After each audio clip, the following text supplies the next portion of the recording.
One thing that remains for certain is that Afghanistan is on the brink of a humanitarian catastrophe of which the first victims are women and children. The A3+1 would therefore like to highlight the importance of finding an urgent and sustainable solution to the already dire humanitarian crisis, which has been worsened by the recent fighting. The effects of the recent upsurge of violence, combined with those of climate change and the COVID-19 pandemic, have created a situation where more than a third of the population is experiencing food insecurity and thousands are internally displaced, the overwhelming majority being women and children. We call for the United Nations and the humanitarian agencies to step up their support to the displaced populations and honor the pledges made to the Afghan humanitarian plan. Mr. President, the Afghan people now, more than ever, need the support and solidarity of the international community and regional players to help them navigate this challenging time.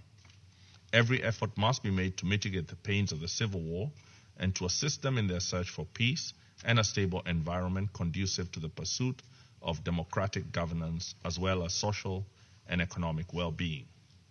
The A3+1 continue to welcome and fully support the good offices of the United Nations and all other diplomatic efforts by neighboring countries to reduce tension in order to reach a negotiated solution to the crisis. Furthermore, we emphasize that the search for peace must not be at the expense of Afghan human rights, particularly those of women, children, and Afghanistan's ethnic and religious minorities.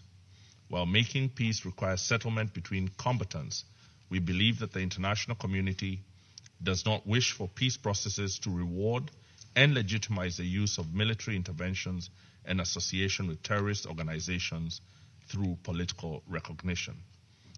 We recall how the Taliban came to be thrown out of power because of their support of Al-Qaeda. Reports of the release of prisoners affiliated to ISIS and Al-Qaeda by the Taliban are extremely disturbing. Such actions will embolden terrorist networks and motivate a resurgence of increased export of terrorism, particularly to countries in regions that have active conflict situations. In its statement of the 6th of August, the A3+1 recalled this Council's decision to split the Al-Qaeda and Taliban sanction lists in response to efforts by the Afghan government to negotiate a peace process with the Taliban that would lead to national reconciliation in Afghanistan. The purpose of this decision was to provide a future lifeline for members of the Taliban that renounce violence and disassociate themselves from Al-Qaeda. Therefore, the Council must not relent in its demand that the Taliban make sustained efforts to embrace peace, cease its links with Al-Qaeda and ISIS, and engage in the peace process that will transform Afghanistan to a net exporter of peace. As we conclude, Mr. President, the A3+1 notes that the situation in Afghanistan is extremely volatile and unpredictable. Armed insurgent groups and terrorist groups across the world are watching closely in order to replicate the unraveling events. This Council must therefore carefully consider the decisions it makes, fully aware that building political tracks for entities using terrorism to achieve political ends will in the end be counterproductive.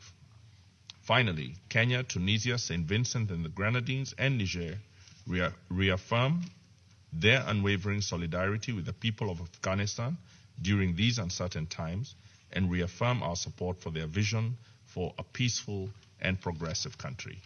I thank you for your attention.